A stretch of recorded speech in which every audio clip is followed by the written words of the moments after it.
Bapak Ibu jemaat Tuhan yang dikasihi, berkenaan dengan ibadat pada sore hari ini, oleh karena pandemi kita ada di rumah tangga masing-masing. Karena itu mari kita mempersiapkan diri. Kita menyiapkan Kidung Jemaat nomor 17 ayat yang pertama. Kidung Jemaat nomor 17 ayat yang pertama untuk kita nyanyikan.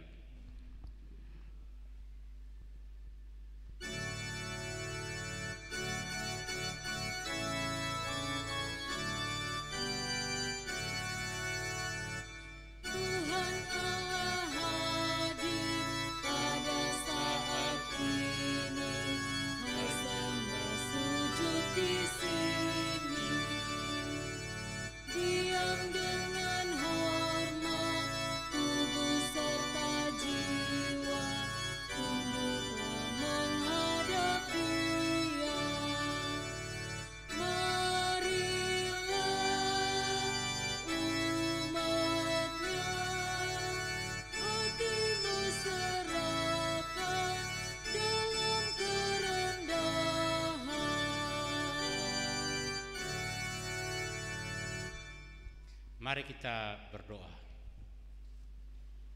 Bapa di surga, kami kembali datang menghadap hadirat-Mu.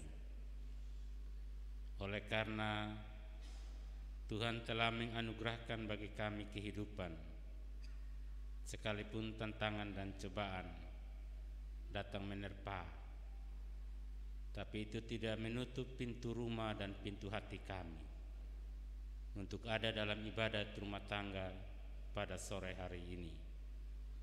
Kami mohon, biarlah ibadat ini boleh berlangsung di dalam nama Bapa, Anak dan Roh Kudus. Amin. Sekali lagi kita menyiapkan Kidung Jemaat nomor 51. Kidung Jemaat nomor 51 ayat yang pertama dan ayatnya yang kedua. Kidung Jemaat 51 ayat yang pertama dan ayatnya yang kedua.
Dan mari kita mempersiapkan bacaan firman Tuhan untuk kesempatan kita dalam ibadat rumah tangga di sore ini, terpilih di dalam kitab Efesus pasal 3. Kitab Efesus pasal 3 ayat yang pertama sampai dengan ayat yang ke-13 sesuai daftar bacaan yang dikeluarkan oleh Sinode Gemit.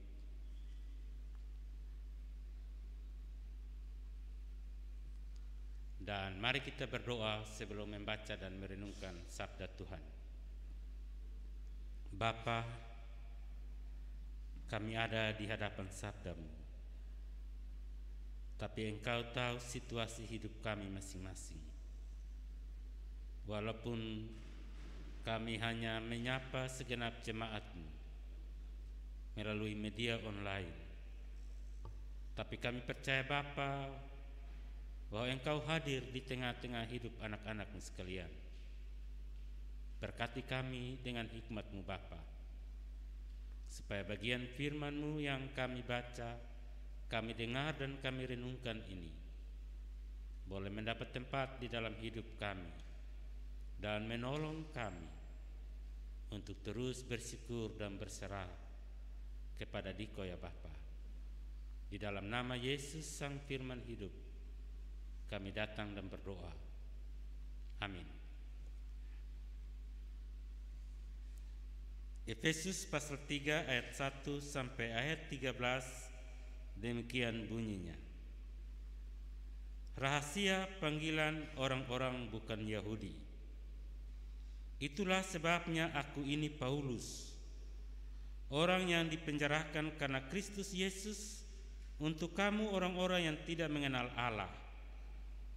Memang kamu telah mendengar tentang tugas penyelenggaraan kasih karunia Allah yang dipercayakan kepadaku karena kamu, yaitu bagaimana rahasianya dinyatakan kepadaku dengan wahyu, seperti yang telah kutulis di atas dengan singkat. Apabila kamu membacanya, kamu dapat mengetahui daripadanya pengertianku akan rahasia Kristus, yang pada zaman angkatan-angkatan dahulu tidak diberitakan kepada anak-anak manusia, tetapi yang sekarang dinyatakan di dalam roh kepada rasul-rasul dan nabi-nabinya yang kudus, yaitu bahwa orang-orang bukan Yahudi karena berita Injil turut menjadi ahli waris dan anggota-anggota tubuh dan peserta dalam janji yang diberitakan dalam Kristus Yesus. Dari Injil itu aku telah menjadi pelayannya menurut pemberian kasih karunia Allah yang dianugerahkan kepadaku sesuai dengan pengerjaan kuasanya. Kepadaku yang paling hina di antara segala orang kudus telah dianugerahkan kasih karunia ini untuk memberitakan kepada orang-orang bukan Yahudi kekayaan Kristus yang tidak terduga itu, dan untuk menyatakan apa isinya tugas penyelenggaraan rahasia yang telah berabad-abad tersembunyi dalam Allah yang menciptakan segala sesuatu, supaya sekarang oleh jemaat diberitahukan pelbagai ragam hikmat Allah kepada pemerintah-pemerintah dan penguasa-penguasa di sorga, sesuai dengan maksud abadi yang telah dilaksanakannya dalam Kristus Yesus Tuhan kita. Di dalam Dia kita beroleh keberanian dan jalan masuk kepada Allah dengan penuh kepercayaan oleh iman kita kepadanya. Sebab itu aku minta kepadamu, supaya kamu jangan tawar hati melihat kesesakanku karena kamu, karena kesesakanku itu adalah kemuliaanmu. Demikian jauh bacaan firman Tuhan. Berbahagia kita yang mendengarkan firman ini serta memelihara dalam hidupnya setiap hari. Salam Bapak Ibu saudara-saudari sekalian.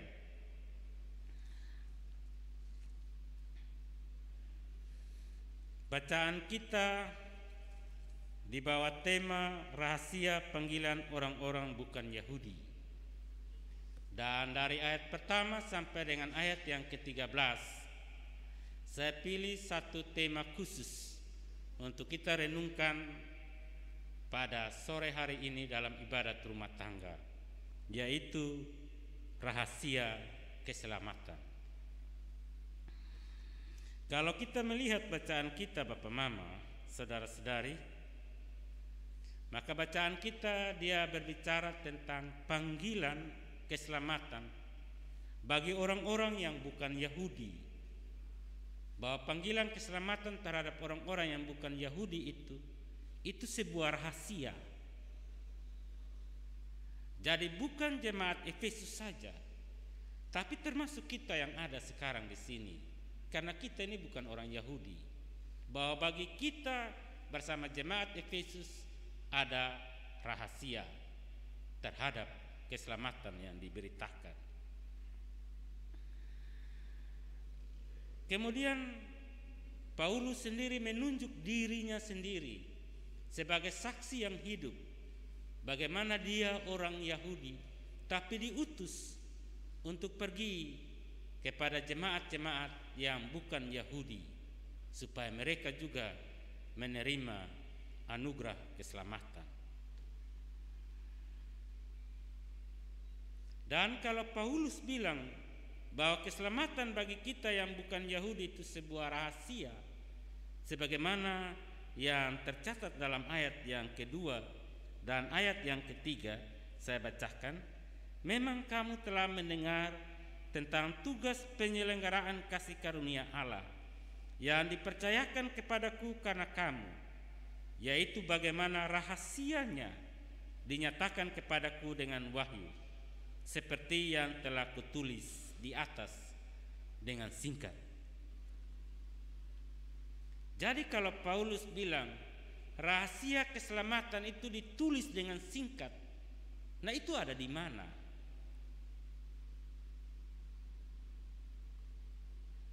Dan kalau kita cari ke belakang Bapak Mama, saudara-saudara, maka rahasia yang ditulis Paulus secara singkat itu ada di dalam pasal 2 ayat 8 sampai ayat yang ke-9. Saya bacakan yang tertulis di situ. Sebab karena kasih karunia kamu diselamatkan oleh iman, itu bukan hasil usahamu, tetapi pemberian Allah. Itu bukan hasil pekerjaanmu. Jangan ada orang yang memegahkan diri.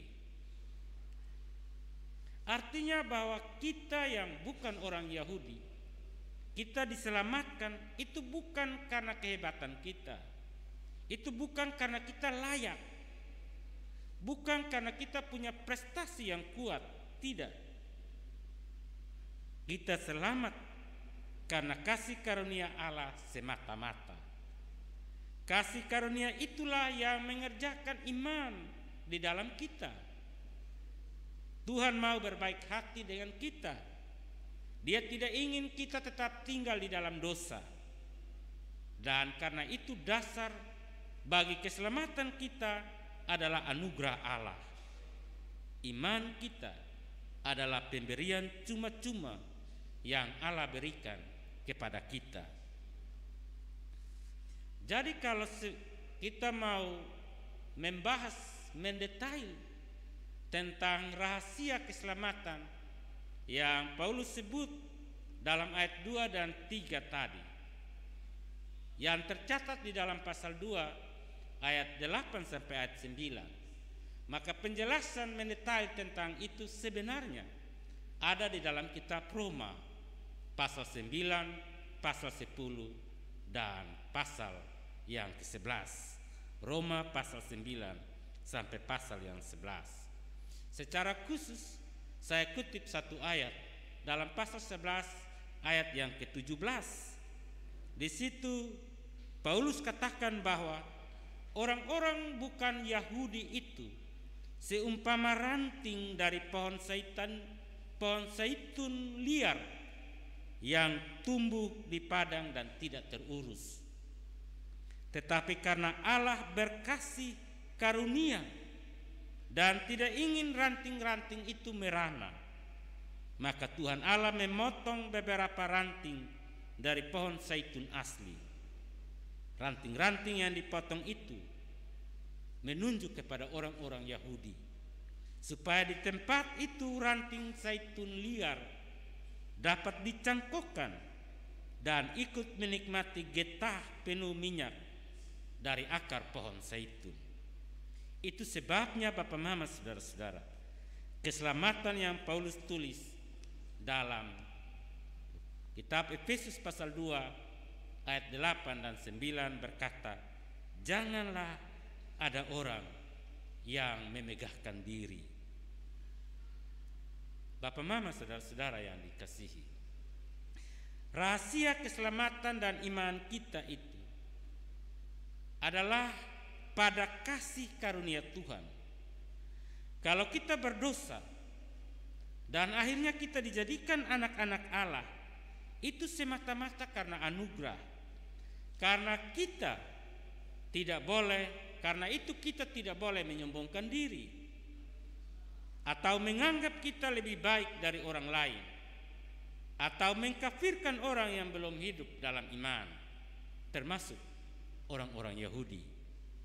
Ini penting Bapak Mama, saudara-saudara, karena secara lintas agama dan lintas denominasi atau lintas aliran, selalu muncul roh kesombongan iman di kalangan tertentu. Bahkan dalam satu persekutuan gereja, dalam satu persekutuan jemaat, dalam satu persekutuan barayon, bahkan mungkin yang terkecil dalam lingkup hidup berkeluarga, ada orang yang menyebut diri lebih rohani. Ia merasa bahwa dia diurapi secara lebih khusus oleh Allah dengan karunia-karunia yang lebih utama. Dan karena itu ia melihat sesama saudara seiman yang belum dapat karunia itu sebagai orang dalam golongan kelas ekonomi.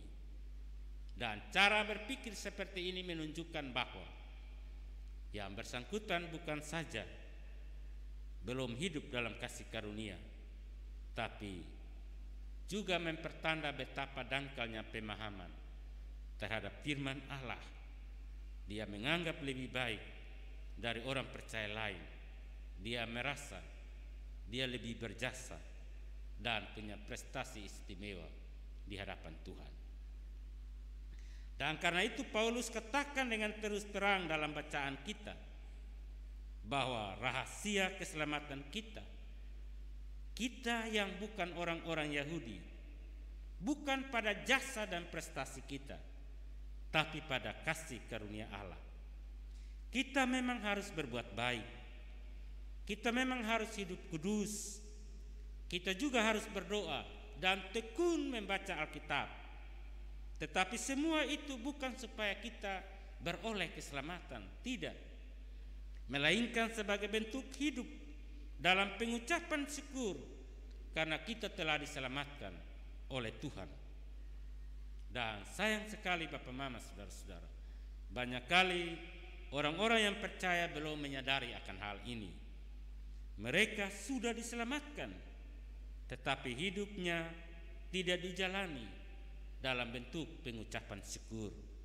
Apalagi kita ada di tengah-tengah pandemi seperti sekarang ini, di mana ketakutan lebih menguasai hidup ini, sehingga hilanglah pancaran sukacita dan syukur untuk beribadah dan menghayati anugerah keselamatan dari Allah.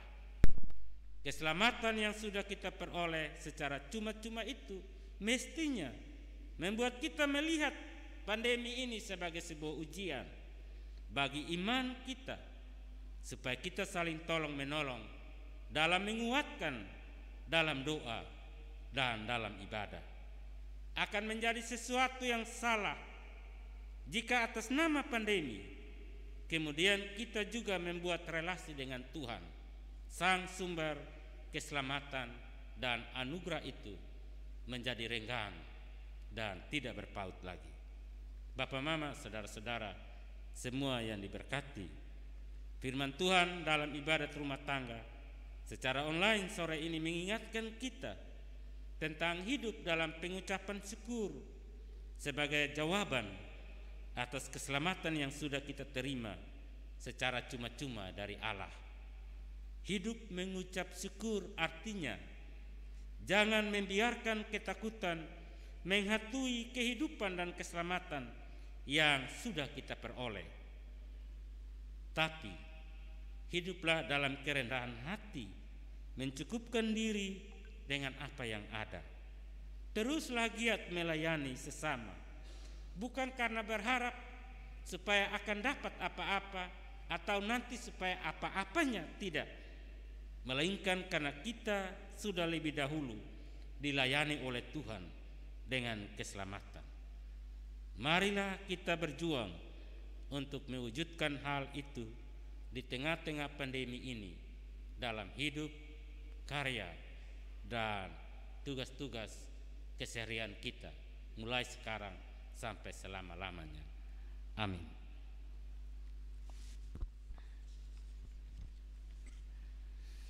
Kita sama-sama menyiapkan Kidung Jemaat 451, Kidung Jemaat 451 ayat yang pertama dan ayat yang kedua untuk kita beri persembahan syukur kita.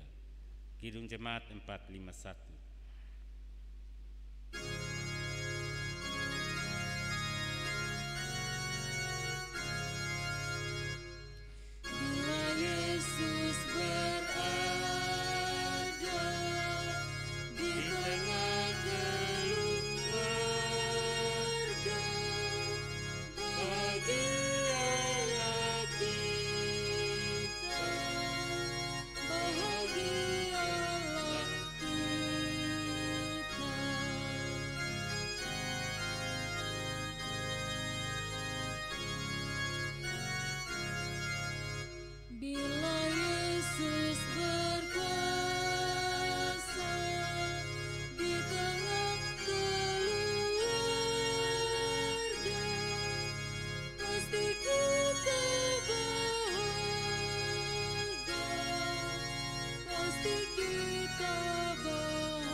Dan mari kita masuk dalam syafaat sekaligus berkat.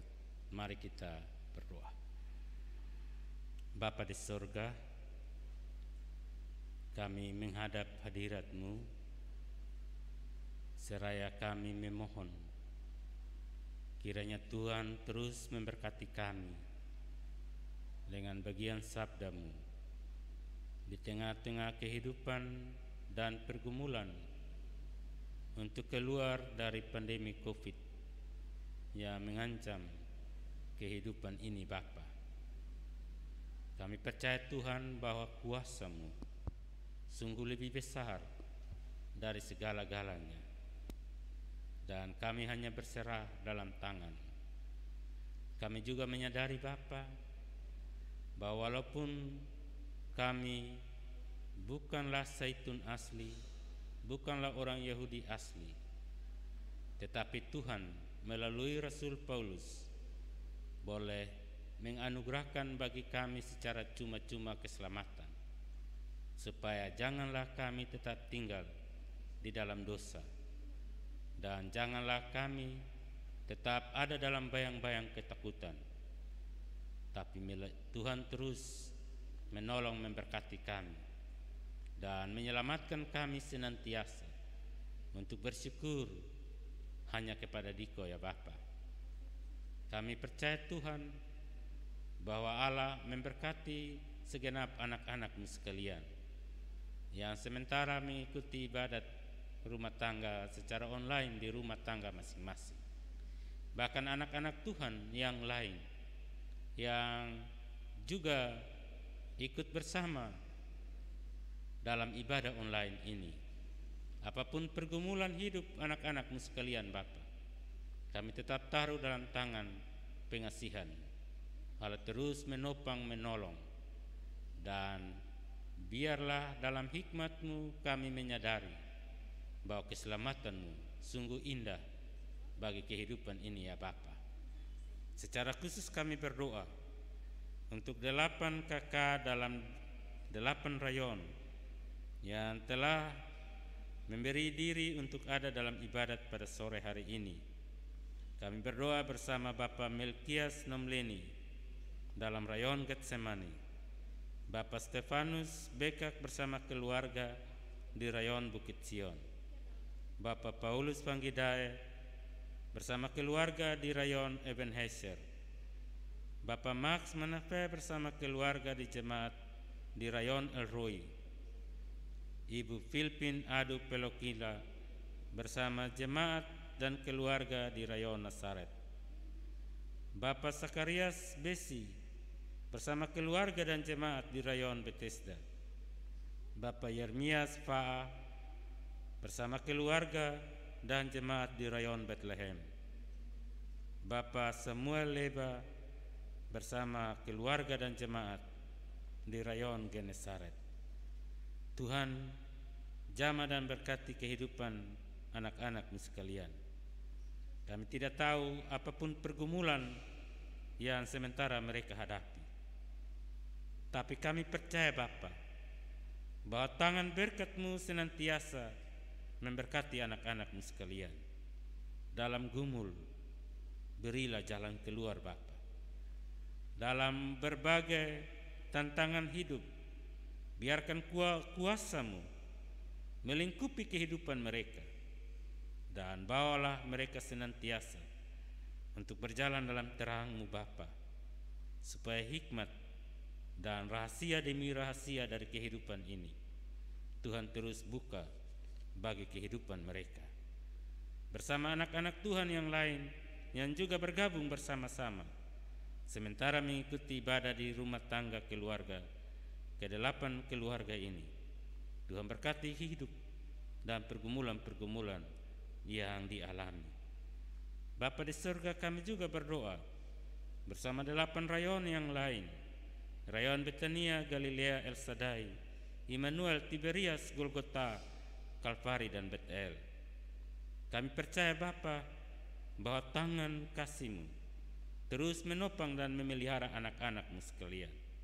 Dengan hikmat-Mu Tuhan, Allah berkenan menaruh di dalam hati supaya selalu ada jalan yang terbaik untuk terus bersyukur dalam kebersamaan selaku jemaat-jemaat, walaupun tinggal di rumah masing-masing, tapi ibadah secara online boleh tetap terlaksana dalam hormat dan cinta kepada Dikau. Bapa di surga, Bapa di dalam nama Yesus Kristus, kami berdoa bersama pemerintah dalam berbagai upaya usaha yang dilakukan untuk terus mempertahankan kehidupan yang ada dan menolong segenap anak-anak Tuhan untuk bebas dari berbagai virus dan pandemi. Berkati semua upaya-upaya dan usaha-usaha yang berkenan menurut maksud dan kehendak-Mu. Dan anak-anak Tuhan semua yang sementara ada dalam keadaan sakit, Tuhan jamah dan berkati mereka masing-masing, baik di rumah sakit, di rumah, di SD Sanggoen, Nahadoen maupun SD Besarlanga, di Rusunee. Tuhan berkati anak-anak-Mu sekalian. Kami hanya bisa berdoa dan pasrah dalam tangan-Mu Bapa. Tapi di balik semua itu Tuhan memberi kami hikmat untuk menemukan jalan yang terbaik, untuk terus bersyukur dan berterima kasih atas kasih dan pemeliharaan. Bapa di surga, Bapa dalam nama Tuhan kami Yesus Kristus, atas anugerah keselamatan yang kami terima secara cuma-cuma, Tuhan membuat kami untuk terus hidup dalam kerendahan hati, sambil menengadah tangan memohon hikmat-Mu dan berkat pemeliharaan menyertai sepanjang hidup kami dan semua anak-anak Tuhan dalam tugas-tugas kerja, teristimewa anak-anak Tuhan yang Tuhan pilih untuk pekerjaan-pekerjaan pelayanan dalam gereja-Mu ini. Berkati hidup setiap penatua, diaken, pengajar bersama keluarganya masing-masing dalam karya pergumulan. Allah terus berkati senantiasa. Ini doa sembahyang kami Bapa, dan kami mohon biarlah berkat dari Allah Bapa, kasih dari Yesus Kristus di dalam persekutuan Roh Kudus menyertai dan memberkati kita sekarang, mulai sekarang sampai selama-lamanya. Amin.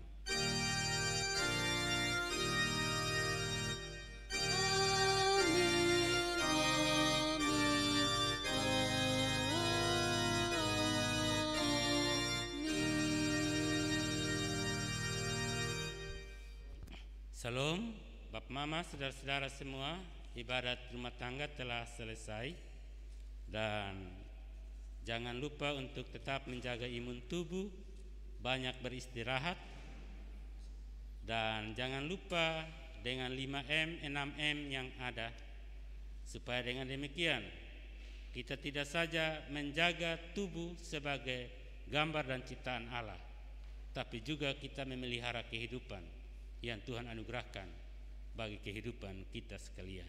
Terima kasih. Salam.